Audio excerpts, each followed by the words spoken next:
I want to talk about my positive experiences in Australia, as it ended negatively, but I had so much positive love and light in that place, and I want to share that with all of you.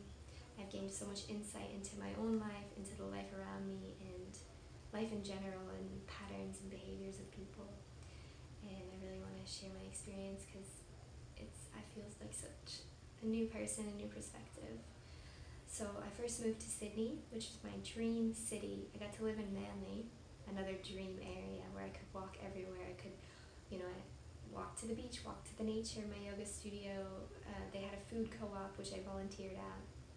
And if you've never heard of a food cooperative, it's when they are working with organic farmers and organic producers around the world to offer a low waste system for people, and it's a non-profit program. So you can go there and you can get organic local food, but you also have a bulk section where you can refill glass jars so you don't have to use plastic. So you refill your rice and your beans, your nuts and your seeds. You can refill your baking soda and your hair products. You can refill your shampoo and skincare products, and it's all natural, organic, refillable, very positive towards the environment, but also positive towards our own health as human beings. And I love food co-ops. I was so excited to be able to live somewhere where I could walk. Coming from America, I lived in Rhode Island, where you have to drive 45 minutes out of the woods to get where you need to go. It was really nice to be able to walk to my co-op, walk to the beach, walk to my best friend's house, walk to my yoga studio. And Sydney was really such a beautiful area for me. It was such an amazing experience, and I love it so much. But in the end, I felt really disconnected from myself and the earth around me, because I grew up in nature. I grew up, I had a garden in my backyard. I grew up on a Christmas tree farm. I need to be connected to the plants, and I just didn't feel connected in Sydney at all. I needed to be working with the earth and working with the plants in order to be my fullest potential as a person. And I knew, even though I made an amazing best friend who showed me that I don't have to go out and go dancing and drink alcohol to have a good time and to make friends. So she's my yin, the yang to my yin, the yin to my yang. I have short brown hair and blue brown eyes, and she had really, really long, beautiful blonde hair and blue eyes, and together we were inseparable. We were amazing. She was really calm and cool, collected, and I was like this crazy fiery girl, and together we just created such a magical bond that we figured out that whatever you want in life, if you believe it and someone else believes in it with you, you can get it. And that's how we lived our lives in Sydney together. We traveled together, we did so many beautiful things. We danced and we ate healthy food, and we did lots of yoga and lots of self-growth and self-love together. And it was really nice to have that grounding in Sydney, because of course living in a city you have a lot of people who just go out and drink a lot and party, and that's not our mindsets. We know that our minds are very positive and light, and when you drink alcohol you're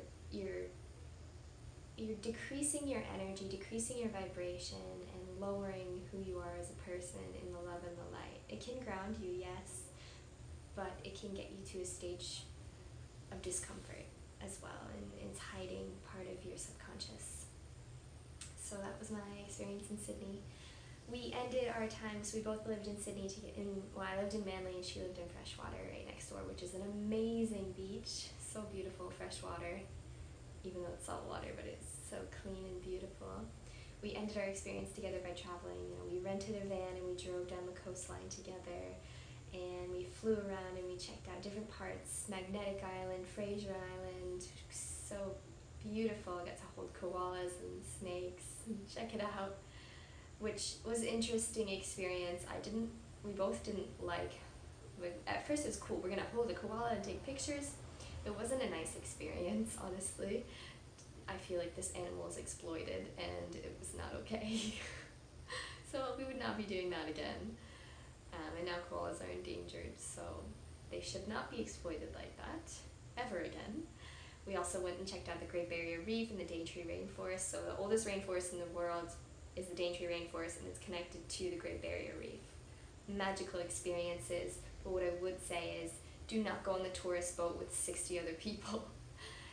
We shouldn't be having all these tourist boats going out all day with these crazy people to check out the Great Barrier Reef. We need to be leaving these areas more to a natural state, and it's sad that we have bombarded nature with such tourist attractions to make money. But I guess that's the way the world works. We're all working to make money. That's another thing I realized in Australia was that money isn't important. Money is an energy form. It doesn't really exist. It comes and it goes. It's abundance, just like the air that you breathe. That's what I experienced in Australia. So those were my Sydney experiences, from living in my first beautiful city where I could walk everywhere to connecting to a woman that I feel so deeply connected to. It's amazing. And experiencing the tourist life in Australia. That was my time in Sydney. I also met my dream guy, but that's a different story, I guess. But so all I have to say is Sydney is an amazing, incredible city. I had so many beautiful memories there, and I was so grateful that I got to live there for my first 6 to 9 months, kind of, in Australia. I got to grow as a person, and I got to absorb a lot of the life around me. A lot of people were working really hard and really concerned about money when I was just there floating, thinking that money doesn't really exist, and realizing that money isn't everything. It's just another form of energy, just like happiness, just like love. And you need to ground yourself in all positions, but not stay true to one energy form. That was my insight in Sydney.